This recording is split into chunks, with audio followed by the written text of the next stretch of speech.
Hi everyone out there, my name's Gavin from Outdoors. Today we're going to be putting a video together for you, how to make some bread and some tortillas out of some household or easy to find ingredients. This video is going to be part of a series that we're putting together for you all during this lockdown period. It's going to be about a range of topics, not just necessarily making bread. We've got some on fitness coming out, some from folks that have gone to Antarctica, some on sushi making. There's a whole bunch of different topics that we're going to be putting together for you. This is largely guided by what you want to learn, what you want to hear more about. So if you have any ideas whenever anyone's on the phone to you, or if you're on any of our social media platforms, please just get in touch through there and suggest anything that you might want to learn more about or anything you have to share in these webinars. So who am I? If you haven't seen me around before, that's because I'm really new to outdoors. I was employed just right before COVID-19 really took off. I grew up in East Gippsland up towards Bairnsdale, Lakes Entrance, that sort of way, and I've worked in the outdoors for a really long time. Predominantly working with youth on longer expeditions. I'm really passionate about my greyhounds. I've got two dogs, two greyhounds, reading, fly fishing, and riding my bike as well. And I think most importantly, I'm really passionate about baking bread. So why bread making? Obviously during these times there's a lot of pressure, there's a lot of anxiety, there's a lot of uncertainty with what's going on. And a lot of people are turning back to more human focused, slower ways of doing things that are almost meditative, to give them a break, help them focus on the moment, and I guess do things slowly and thoroughly. And I think for me, bread making is the perfect fit for that. When you're kneading out the dough, when you're measuring out the ingredients, you have to be quite focused. There's a particular level of precision involved with it. And at least for me, when I'm doing it, don't think about much else other than doing that. And the reward of being in the moment, doing things slowly, is hopefully get some delicious bread at the end of it. So what you have to be aware of for safety in the kitchen, just like any outdoors trip, we have to chat through and just be aware of a few safety considerations before we start. First things first, before I started, I've washed my hands with soap and hot water. I've sanitized my hands. I've used an antiseptic wipe to wipe down all the surfaces here. Another thing to be aware of during the current times is to, where at all possible, wipe and sanitize anything that you've bought from the supermarket, that you've brought home, and if possible remove the outside packaging. That just eliminates the chances of any community transmissions coming home with you. Other things to be aware of is the clothing that you're wearing, making sure that you have closed-toed shoes on when you're in the kitchen, making sure you're aware of any appliances that you might be using and adhering to any manufacturer's recommendations, ensuring that you have a nice clear area around you with no slipping, tripping or falling hazards, floors nice and dry, and no clothes or anything on the ground. Trying to limit distractions from other people so you don't accidentally, drop a pan or cut yourself. Throughout this video, anytime there is a hazard that I identify, I'll just talk through it, what to be aware of, how to manage it when you're in your kitchen at home. In place of the measuring cups, I'm going to be using a scale, kitchen scale. You get these quite cheap from Woolies or Aldi sometimes, Coles. I've seen them around a fair bit, so I've got some kitchen scales here. And then these are two specialist bits, but I've also seen them around, is a bench scraper for working with dough, and then another bench scraper is a little bit more flexible. I just made that out of a chopping board for scraping the dough out of the bowl. They're a bit more advanced, you can easily do it without them. All right, so measuring out the ingredients. I'm just gonna turn my scale on here, make sure it's 2 grams, put my bowl on and tear that out. If you're using your kitchen scales at home, I'm using a see-through bowl so I can look through the bowl to see what is measuring out. So I'm gonna start with the flour. We're gonna add 500 grams or 3.5 cups of flour to the bowl.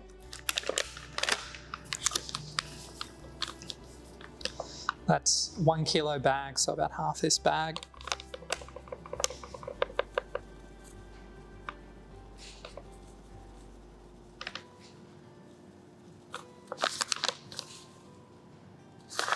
$505, close enough, is good enough for us here. Next, salt. We're going to add about 15 grams of salt.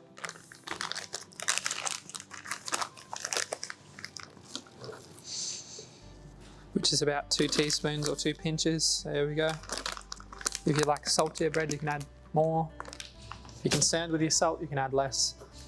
2 teaspoons or about 7 grams, 2 teaspoons or about 14 grams of yeast. That's roughly 2 packets if they're in little square instant sachets.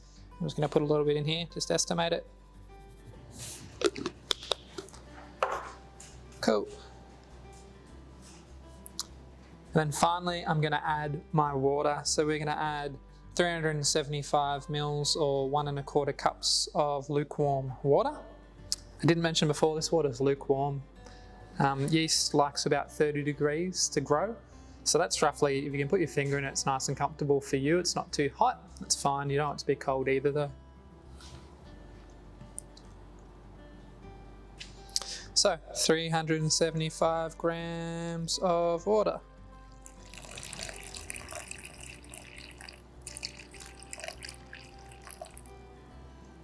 Went a little bit over, that'll be fine.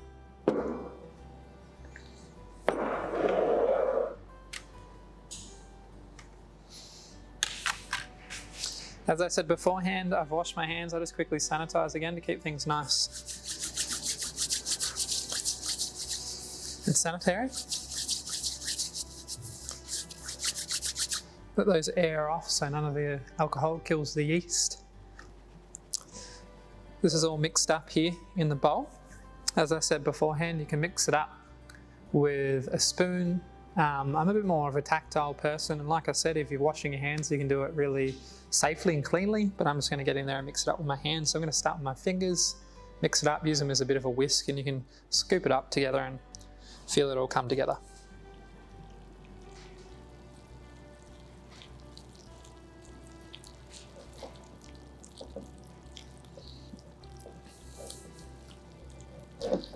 As you get more advanced in your bread making, you'll come to just get a feel for your bread and feel when you need to add some more flour, when you need to add a little bit less, how that's all going. Just mixing it up, scooping it all the way down the bottom, make sure I get all the bread together. You're going to get your hands covered in flour. It's the fun of it.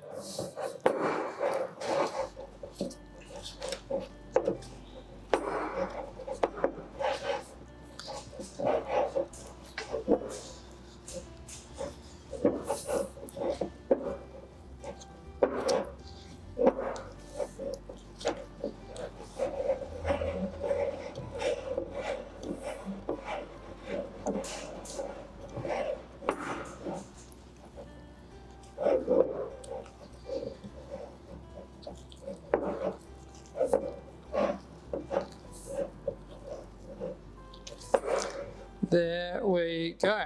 That's all come together. And next we'll go into kneading the dough. All right, so kneading the dough, first things first is you need to get the timer. So grab out your phone, it's easy to forget otherwise, and set a timer for 8 minutes. I'll just jump in and do that. I'll go 8 and a bit, just to account for me getting ready for the shot. All right, 8 minutes start. So I got my timer on, 8 minutes. Before I've sanitized the bench, wiped everything down there, move things out of your way, get a nice clear workstation. A little bit of flour down. Just a dusting on the bench. Now you want to use the least flour as possible. You want to make your dough as moist and as fluffy as you can. So I'm using my scraper here. You can just use whatever you got on hand to get the dough out of the bowl onto the table. Ooh. There we go. Spend a bit of time, get as much out as you can.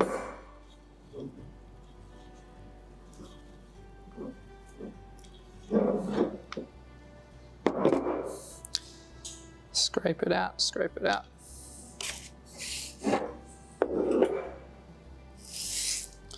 Get a bit of dough, get a bit of flour on your hands, and go. Now when you're kneading, you're going to be doing it for quite a few minutes, so make sure you have a nice active stance. Lock your core, maybe brace a hand on the bench just to make sure that you're nice and stable you're not going to put your back out. Now, kneading is what gives the dough its structure. It's what develops the gluten. So what I do is push my hand down, my heel down, push it out, then use my fingertips to flip it over onto itself, spin it around, start again. As you go along, it'll be a bit of a fluid motion. If you notice that your dough is a bit sticky, work it out for a bit longer. Keep a nice flat palm. Keep going with it, should come together. If it doesn't, add a little bit of flour at a time. Like I said before, you don't want to add too much flour and make your dough too dry. No one likes dry bread.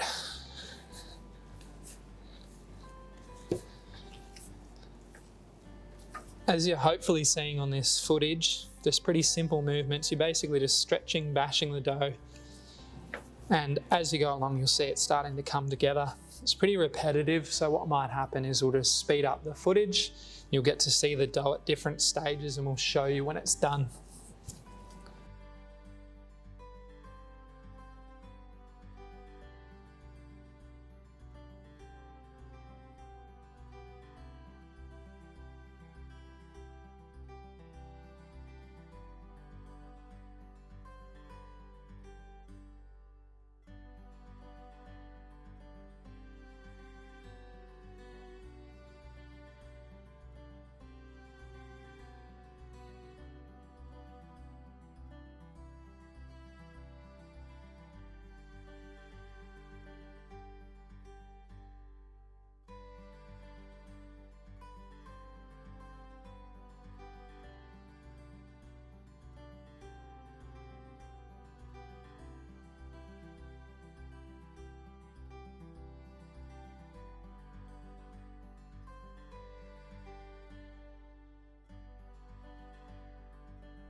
So I've washed the bowl, we mixed the dough in, and now we're going to get the dough in the bowl to proof. I forgot to mention, you're going to use a little bit of oil. I'm assuming everyone has oil around their house. Just going to pour a little bit of that into the bowl and line it just to grease it, so when the dough's proving it doesn't stick to the sides. Quickly use my bench scraper, makes it nice and easy to pick up. Put your dough in the bowl, just turn it around to coat it in some oil. Now you need to cover it, so you can either use a damp tea towel, Glad wrap. I've got a plate here that fits perfectly, so I'll just put that over there. Now, like I said at the start, the yeast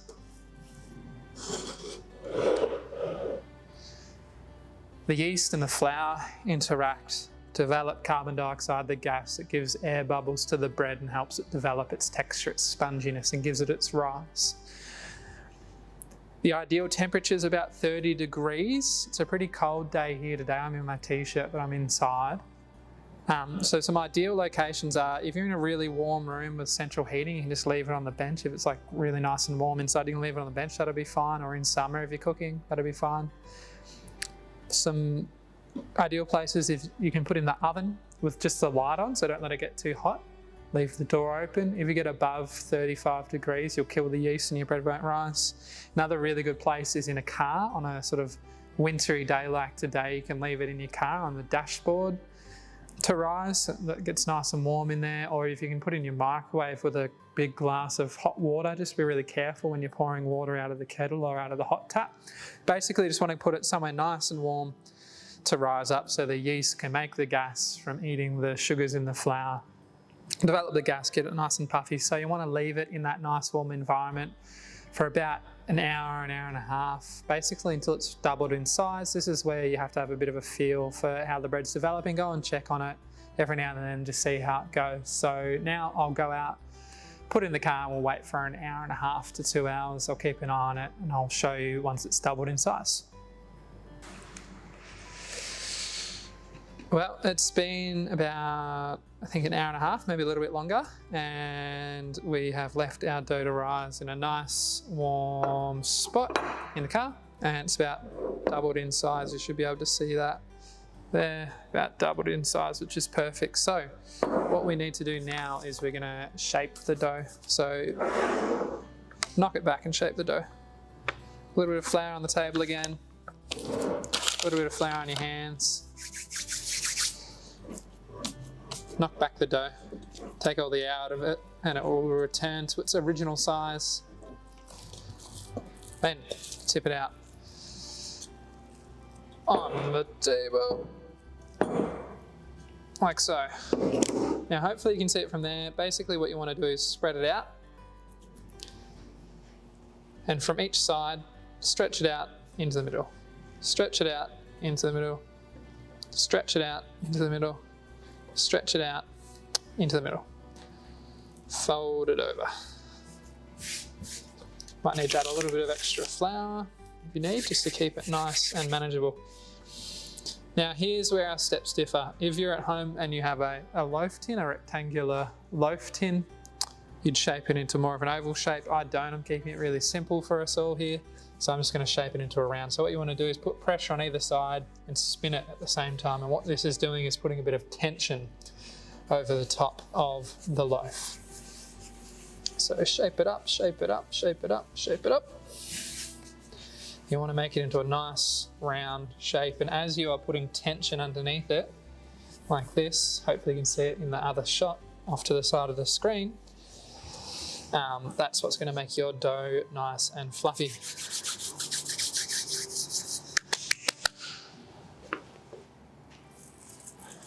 Over here I just have a sheet of baking foil. That's going to make it easier for me to lift it up in a bit. I'm going to put it on a plate. A little bit of flour.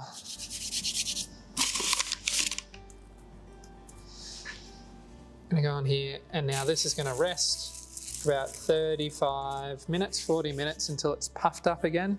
Not quite doubled in size, but until it's risen again. You need to cover it. If you're at home, you can use a tea towel over the top. I'm just going to use this bowl upside down again, and I'll put it back out in the warm space where it originally was to rise again. So this is called the final proof, as in you're proving that the yeast is still working, that it's still going to puff up in there once you've knocked it back. Once it's risen to almost its maximum, we'll pop it in the oven. I'll talk through that with you in a little while.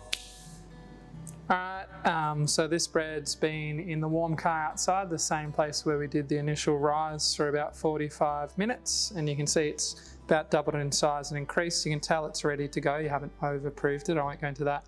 When you press on it, and it bounces back about 3/4 of the way, not all the way. It doesn't want to be too springy, it doesn't want to be too flat. So over here I've got my oven. You want to turn it up to about the maximum. It's about 250 on this, so I've had this preheating for a while. And I'll just turn the timer on to about 25 minutes. You want to keep an eye on it about 25 minutes. You might need to go a little bit longer or a little bit less, and then I'll put it in.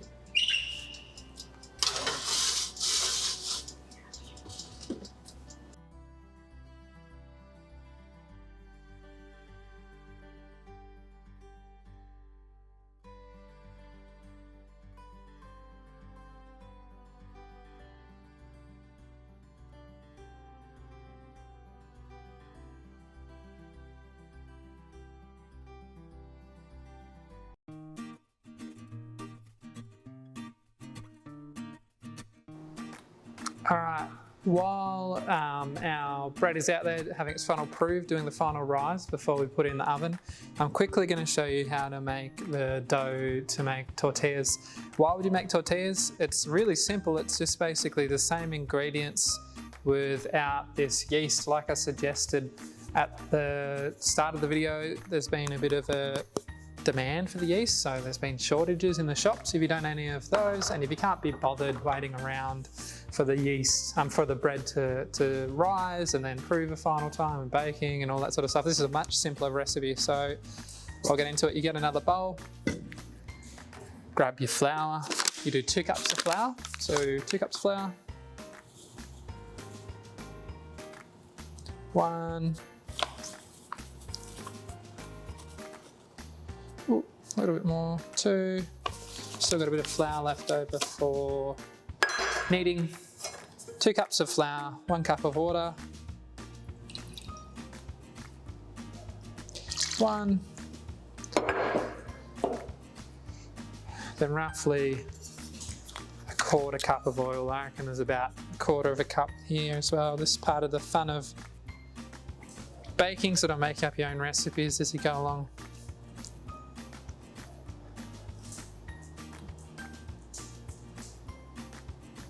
Alright, that's in there. Like with the bread, add some salt to taste. If you're trying to avoid salt, don't worry about it, but I think it makes it a bit more delicious. Get your flour there, ready to go. There's our ingredients.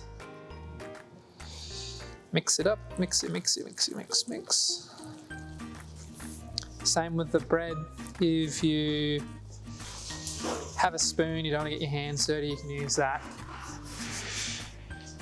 Alright, as I said before, you can mix it up with a spoon or with your hands. I'm going to add a little bit of extra flour to this one. Mix, mix, mix.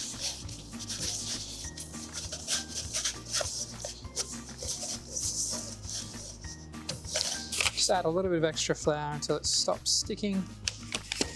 I'm adding it about a tablespoonful at a time.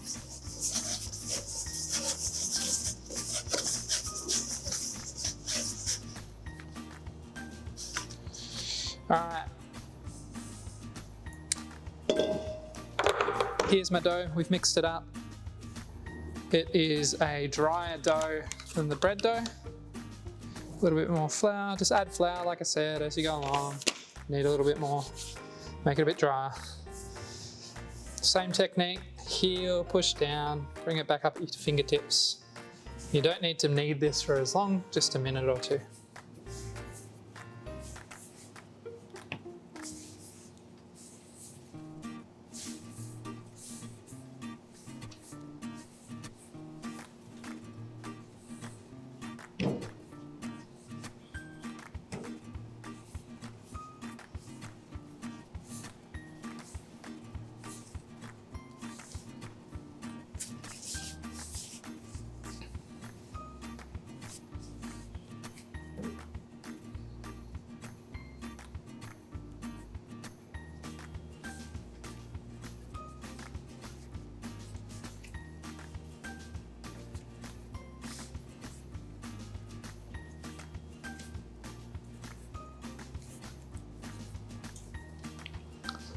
If you're finding it sticking, add a little bit more flour.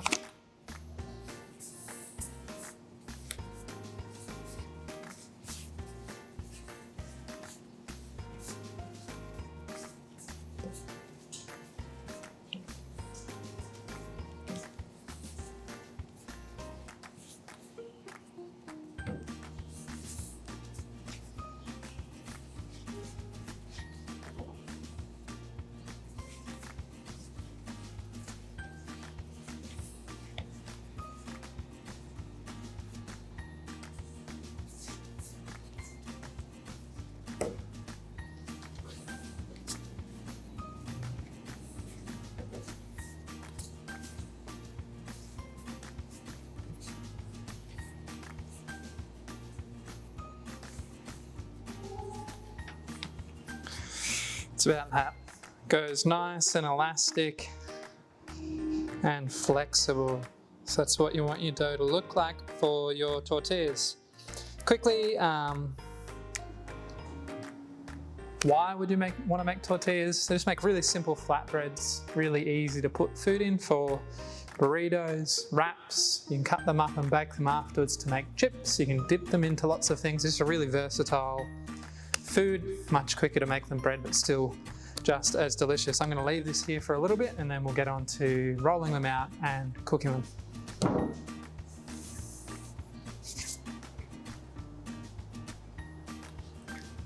Alright, so next thing we're going to go on to is shaping, or cutting out, shaping, and then cooking our tortillas, which is really simple. So I'm going to use my bench scraper. It's not very sharp, it's just got a bit of an edge on it. You can use a knife at home, pretty much any knife, butter knife, steel ruler, whatever you want. So basically what I'm going to do is I'm going to roll this out into a bit of a log shape. Just put down a bit of flour so it doesn't stick to the bench. And then I'm going to cut it into about 6 even bits. So I'm going to cut up in the middle. Just when you're doing that, make sure that your fingers are tucked back, they're out of the way so that any blade you're working with doesn't get you. So I'm going to cut it in half, and then those halves I'm going to cut into roughly 3 equal sized bits. So we're going to end up with 6 total tortillas to make into tortillas. If you have a rolling pin with you, you can roll out your tortillas. I'm just going to go casual and just pinch them out roughly make them flat. Put them on the ground here. So you want them about the same thickness all across.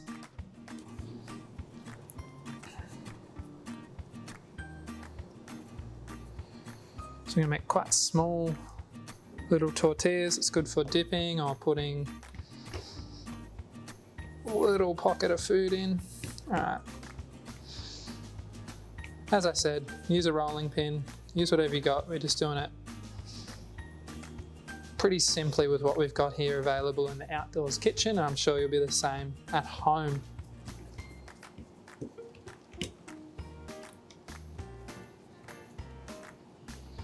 Alright, so to cook it, you want to get a frying pan over your stove on medium heat. If you don't have a frying pan, work with what you've got. I don't have a frying pan here at the moment, so I'm just using this toasted sandwich maker, sandwich press, just here. I've got it on its higher setting.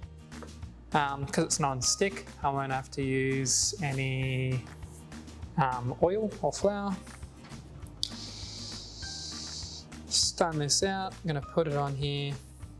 Got a few holes in it, that should be fine. Just when you're putting it down, just be aware, make sure you're not touching the surfaces, and just make sure you have something to scoop it up with so it doesn't get too hot. You want to cook it for about maybe a minute on each side until it gets nice and brown